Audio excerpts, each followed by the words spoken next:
Sheila, Anna!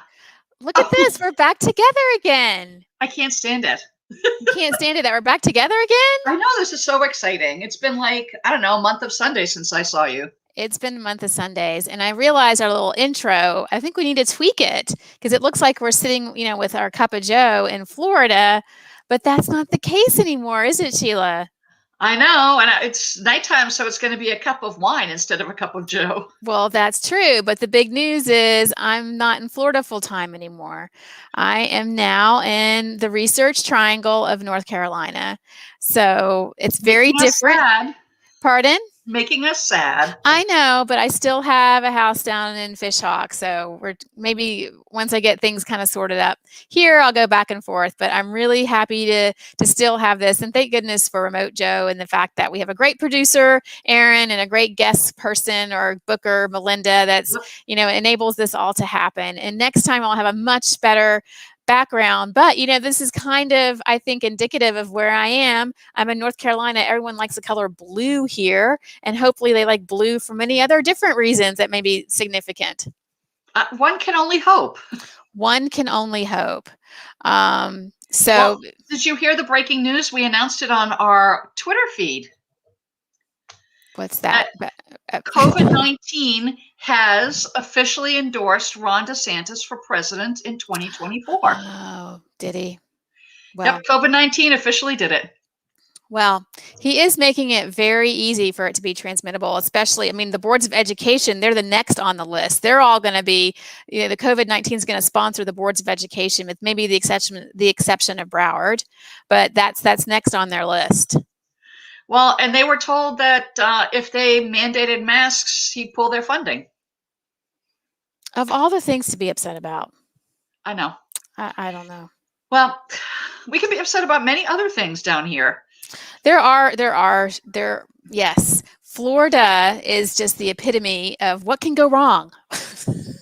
Everything. And I think one of the big things is the reason we have our guests on tonight is red tide. Well, it's red tide, not roll tide. But be careful now, Sheila. I am in the South. They don't quite understand that we're not talking about War Eagle, and we're not talking about roll tide, crimson tide, red tide, because you have to be very, very specific that roll tide's not necessarily a good thing.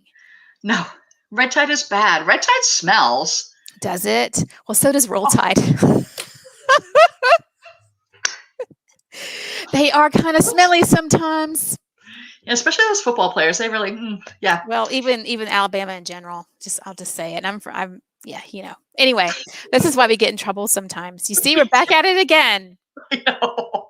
It's like you never left. I know. Except we're not on your porch with Joe and Obi. We're having a problem with Joe. We're not sure. We have a cat pee problem, so that's the next thing. It's just like a big manhunt to see who's peeing where. So anyway, bygones. Those are my issues. Maybe they're just mad because I'm up here in Carolina, North Carolina. Well, at least you're someplace user friendly. Yes, in some respects. You just there's certain areas. Yeah. When I lived in Virginia, they said, as long as you were above Fredericksburg, it was considered Boston. If you went below Fredericksburg, it was considered Alabama. Oh, well. So I think you're kind of in the same. Did it smell like roll tide? No, it smelled like red tide. So we digress. So we have to bring on our guests so they can set me straight as to what is roll tide, but not really, and what in the world is red tide. And we have experts who are actually marine biologists. We do. We have Kevin Owen, who has a master's degree in oceanography. I can't talk tonight. From Florida Institute of Technology, and a master's in environmental sciences, a master's in biology. Yikes, Kevin, that's a lot of school. Dan, his son, I believe it's his son, or they're sitting in the same house and they just don't know, they just like ran into each other. Mm-hmm. Master's in marine science and a BS in biology from FSU. So we've got a lot of experience that we're going to get to talk to tonight, and I'm so excited. Let's bring them in. They are. Yay! Hey, Kevin. Hey, Dan. How are you? We're good. Yeah, doing good. Glad to be here. So maybe you can tell our viewers, just in layman's terms, what red tide is. And why does it smell awful? Okay. Yeah. So red tide is the main organism that causes it is a tiny single-celled algae dinoflagellate that explodes in growth. It reproduces asexually and exponentially under the right conditions. And when it starts really proliferating in the water column, it produces toxins called brevetoxins, which when the cells burst, they release into the water column, and this can kill fish. It starts with smaller fish at higher concentrations. It can kill even larger things. The toxins themselves, they aggregate inside of the smaller fish, and anything that's higher in the food chain is going to eat those organisms, and it's going to aggregate just like, DDT with birds and things like that. Yeah. Well, Sheila might know about birds, but I don't know DDT in birds. But oh, okay, that's an important story. Okay.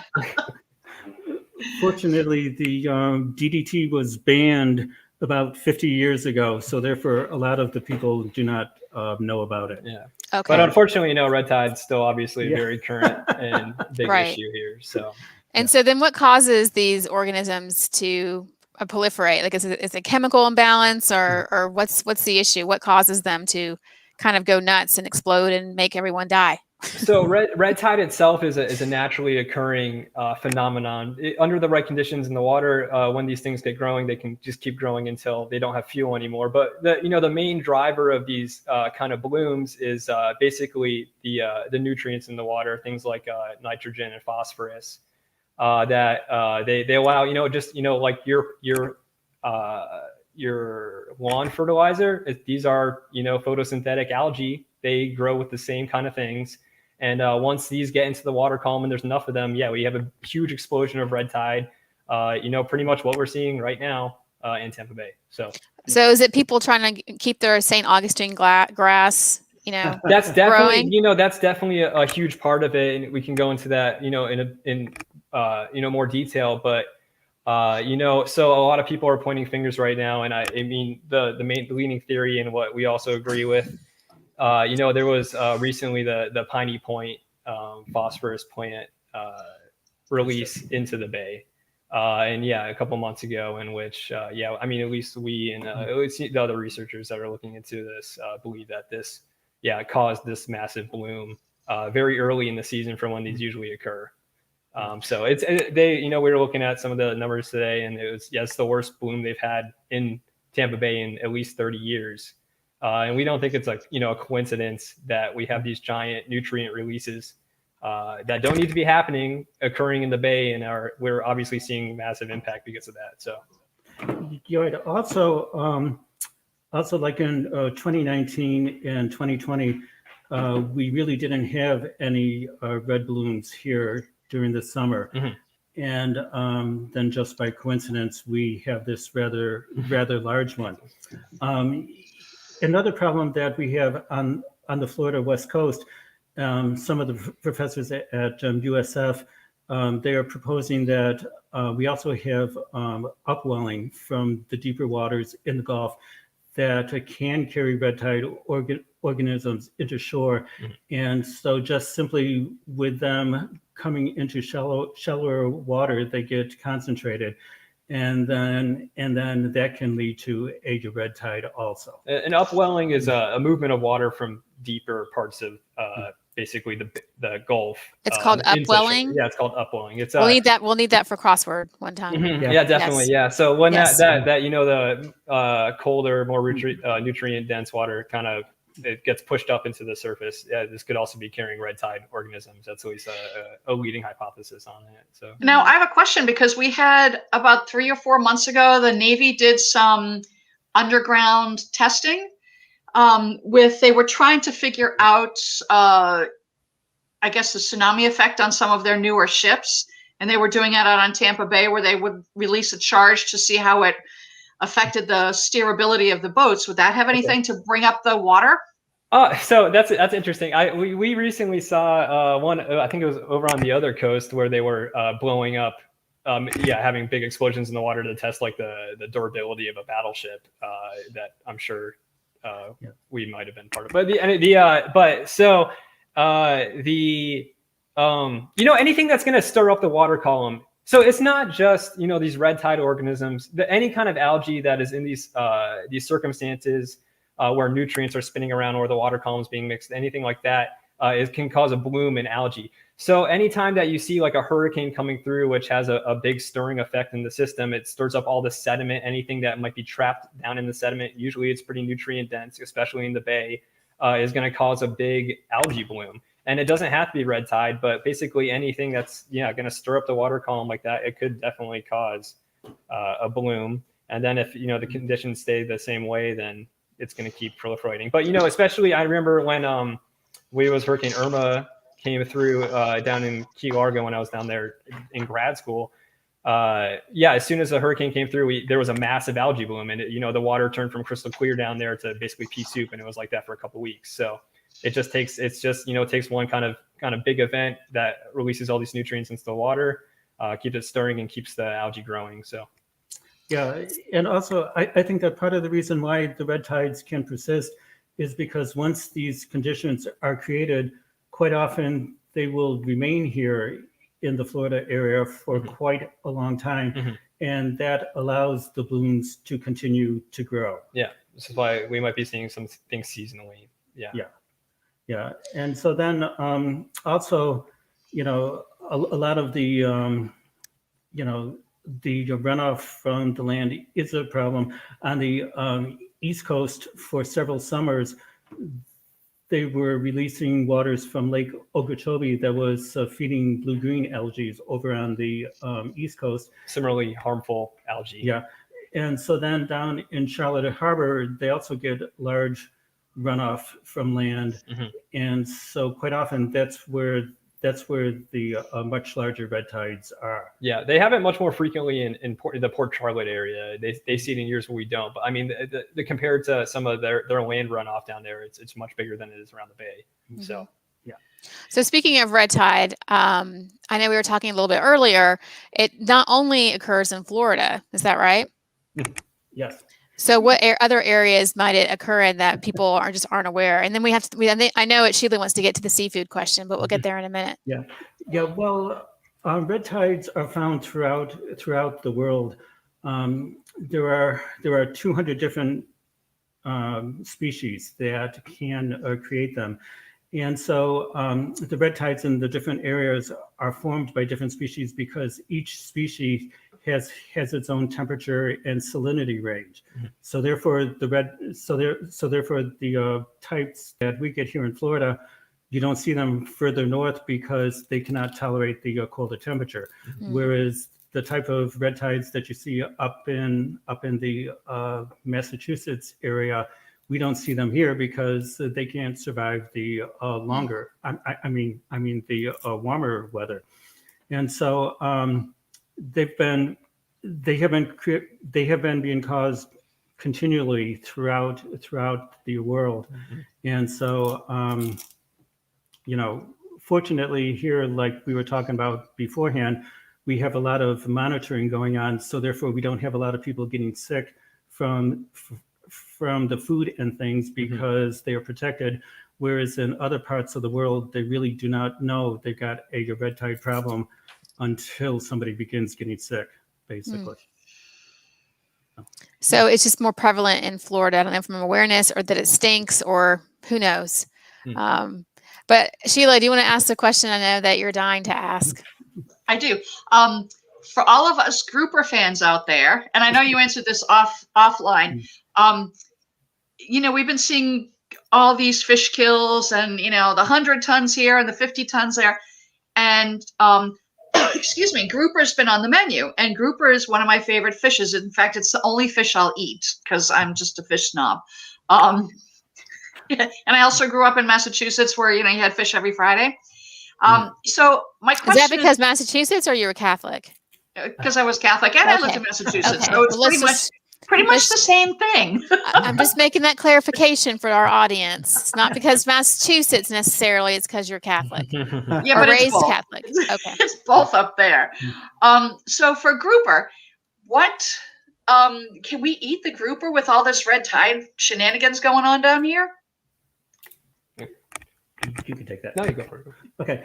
Yes. I believe that the Florida seafood is safe. That they are testing it enough, that they are inspecting it, and also Florida has probably the best red tide monitoring system going on. So therefore, therefore, they can identify red tides almost as soon as they begin happening, and Oh, and wait so just a the minute now. Are you saying because industry we believes that. count it and we can monitor it, we have worse? So if we didn't monitor it, it wouldn't be so bad. Oh yeah, as Yeah. soon as you start measuring things, it becomes a problem. I obviously. know, So, that's yeah. right. Yeah, no, just don't count the numbers and you're Right.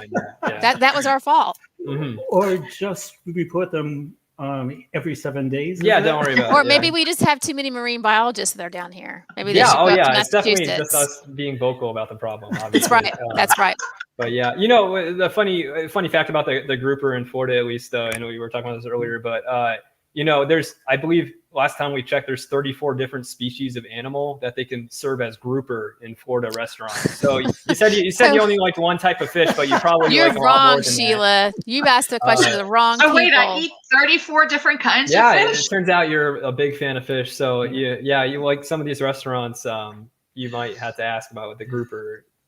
But yeah, Grouper. yeah. And in fact, in general, actually, fish labeling is pretty terrible for what animal you're actually eating. There's Oh, you can look Sheila. up plenty of research on this, that people are going out and testing what these cuts of fish are, and they're definitely not what they're labeled as. So Well, I won't eat gosh. Subway tuna anymore because there was no tuna DNA in the Subway tuna. I thought that was an interesting story too. I questioned some of the methods. I think they were trying to pull some very processed like DNA. I don't even know if they could. Okay, anyway, sorry, unrelated. But Yeah, no, that's I'm okay. just wondering about the questioning. I think that might have been a bit of a shock headline on that one. So George, So- also, I thought it was funny. Last Saturday, I was at a restaurant, and they said that their special was a locally caught grouper, and I don't believe that was accurate. It was, excuse me, I'm a marine biologist. I have to correct this. I don't bring that up. So Wait, So- how do I tell if it's real grouper or not then? oh man, blind faith. I don't know. Well, like, Catch it yourself, I guess. George, supposedly Florida does test their seafood, and like Dan says, there are 20 to 30 different species of fish that can be sold as a grouper.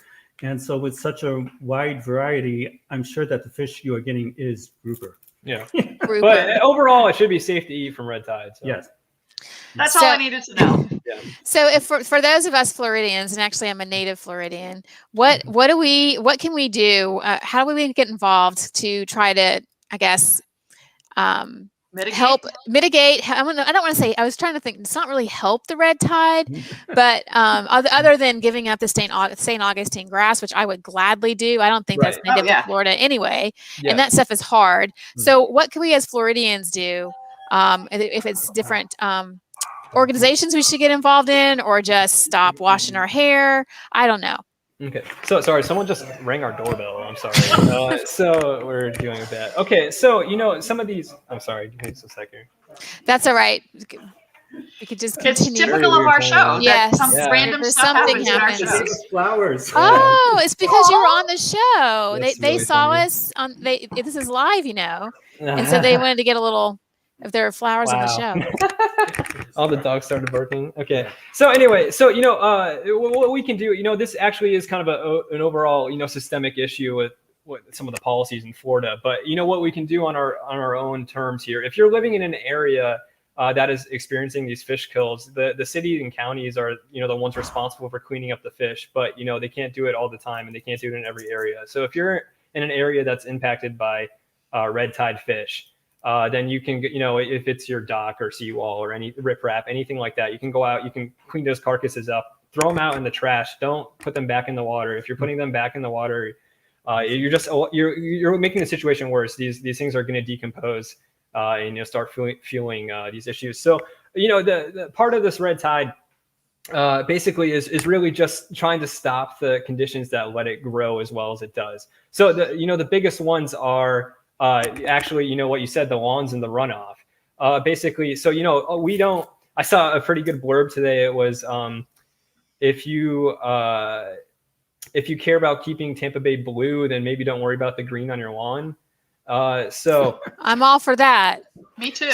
So yeah. So I mean, if you have any way to, or any ability to just keep your lawn as local plants and xeriscaping compared to, you know, these really heavy fertilized areas for lawns, that's kind of what we can do in our own terms. Maybe you can get your HOAs to hopefully change something. Oh yeah. Have you ever tried to go against an HOA? Let me tell you. No, yeah, I know it's crazy what these people are kind of, you know, trying to make the land look like here when it should never look like this. Right. So yes, trying to slow any kind of fertilizer runoff. The you know, some of these other issues though are things like Piney Point. So compared to runoff from our own lawns, this was like 100 times fold release of nitrogen fertilizer into the water, and this is why we're seeing the effects of this. So you know, basically holding people accountable for this kind of like not enforcing of environmental policy. I saw Vern Buchanan today saying that he doesn't want to expand our environmental policy regulations, but we should be enforcing what's there. Well, I kind of agree with him, but also let's take it a step further, because obviously it's not working what we're doing here. Right. You know, some other things. There's a couple of really good local groups, especially in Tampa Bay, that are responsible for monitoring taking on themselves to monitor the conditions of the bay. One that we've at least seen talks from is the Tampa Bay Watch. We love Tampa Bay Watch. That organization is wonderful. I'm not sure if our audience knows, but it was the man who founded it was a Cub Scout leader, and kind of just did a little project with his Boy Scouts, and then developed it. It came into Tampa Bay Watch, which they have a really nice facility down on St. Pete Pier, the new pier down in St. Pete. The welcoming center. Or visitor center and is beautiful. There's so many things that they have done in terms of Tampa Bay to kind of reclaim get rid of the erosion and the clamshell. There's so much that organization has done. So I'm really happy that you mentioned Tampa Bay Watch. I didn't want to say it because I didn't know if Tampa Bay Watch was doing anything with red tide, but continue. Well, they're aware of it, obviously. They do like a yearly report on the condition of the bay, and they've are recruiting other businesses basically to, hey, let's curb our releases into the water as best we can and things like that. Some other things. Just including, trying to get our policymakers to take the environmental policies here seriously, to actually enforce them.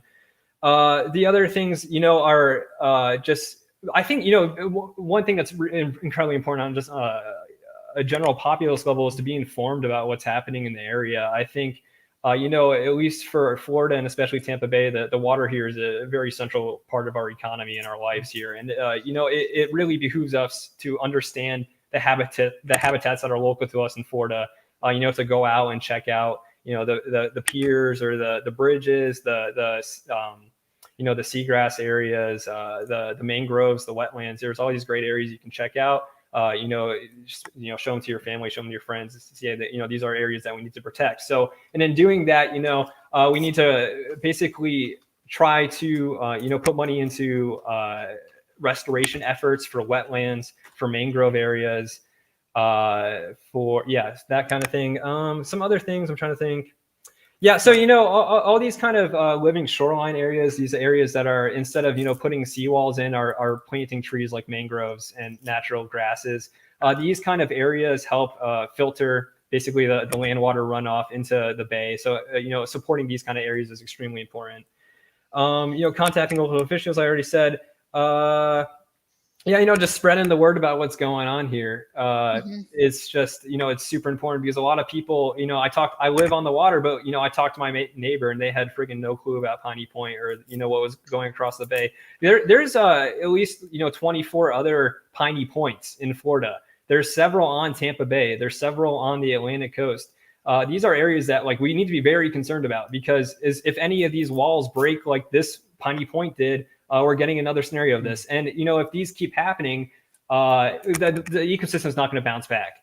All these people that care about the fishing there and the recreation and stuff like that, we need to hold these people accountable, and we need to be able to start cleaning these things up. It's just ridiculous that it's gone on. Piney Point already leaked. It leaked 15 years ago.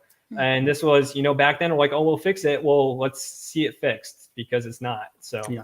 Also, one of the things our county commissioner, Hillsborough County Commissioner, Mary Alice Smith, she is pushing for a fertilizer ban during the during the rainy season months. Mm-hmm. And so Pinellas County and the city of Tampa, they have already got this ban, but the county doesn't.